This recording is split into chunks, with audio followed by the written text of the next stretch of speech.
প্রথমেই আমার জন্য শাড়ি কিনে দুপুরে লাঞ্চ সেরে তারপরেই রওনা হলাম আরেকটা মার্কেটে কিছু টুকটাক জিনিস কেনার জন্য। তো হে এভরিওয়ান, আসসালামু আলাইকুম, welcome to my another blog. দেখতে থাকুন আমাদের ঈদ শপিংয়ের বাকি পর্ব। এতক্ষণ বেশি ভিড় না থাকলেও এই মার্কেটে প্রচুর পরিমাণে ভিড় দেখা যাচ্ছে, সবাই ঈদের কেনাকাটায় ব্যস্ত। তো আমি প্রথমেই চলে গেলাম কাপড়ের দোকানে মায়ের জন্য গজ কাপড় নিতে। আমি একটার পর একটা গজ কাপড় দেখছিলাম সেলফ থেকে, শেষমেশ দুইটা পছন্দও করে ফেললাম। একটা হচ্ছে সাদার মধ্যে খুবই ছোট্ট ছোট্ট ফ্লাওয়ার প্রিন্টের, একদমই আই সুদিং কালার কাপড়টা। আরেকটা হচ্ছে ক্রিম কালারের ভেতর রোজ ভাইন টাইপ প্রিন্ট করা। আমার মা বরাবরই গজ কাপড় পছন্দ করেন, কারণ উনি নিজের মতো করে ডিজাইন করে সেলাই করাতে ভালোবাসেন। তো আমি মনে মনে ভাবতেছিলাম মা পরলে কত সুন্দর লাগবে। কাপড়টা প্যাক করে দিতে বললাম।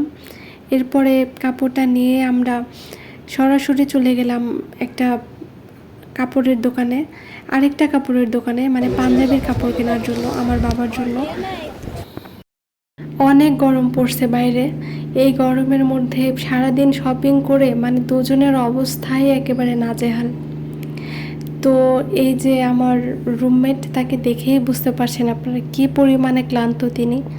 তো কি আর করা যাবে, শপিং তো করতেই হবে এদের জন্য, তাই না? এরপর আমরা এসেছি একটা শাড়ির দোকানে, থরে থরে সাজানো রয়েছে কত শাড়ি যে এই দোকানটায়। তো যাই হোক, যেহেতু এবারের কোরবানির ঈদ অনেক বেশি গরমের মধ্যে পড়ছে, এজন্য আরেক মায়ের জন্য সুতি টাইপের শাড়ি খুঁজতেছিলাম এখানে। ঈদের দিন সকালে মা সুতির শাড়ি পরে রান্না করেন, মেহমানদের আপ্যায়ন করেন। তো আমরা রিলেটিভদের জন্য আরও দুইটা শাড়ি নিয়ে নিলাম। শাড়িগুলো প্যাক করে আমরা রওনা দিলাম বাসার উদ্দেশ্যে। এই ছিল আমাদের এবারের ঈদ শপিংয়ের ছোট্ট গল্প। একটা কথা বলি, ঈদ শপিংয়ের জন্য আসলে বাজেট কোনো বিষয় না। আপনি অল্প বাজেটের মধ্যেই সবার জন্য কেনাকাটা করেন, দেখবেন কেমন একটা আনন্দ কাজ করছে ভিতরে ভিতরে। ঈদের আসলে মূল আনন্দ এটাই। তো সবাইকে অগ্রিম ঈদ মোবারক। ভিডিওটা ভালো লাগলে অবশ্যই লাইক, কমেন্ট, শেয়ার এবং পেজে ফলো দিতে ভুলবেন না।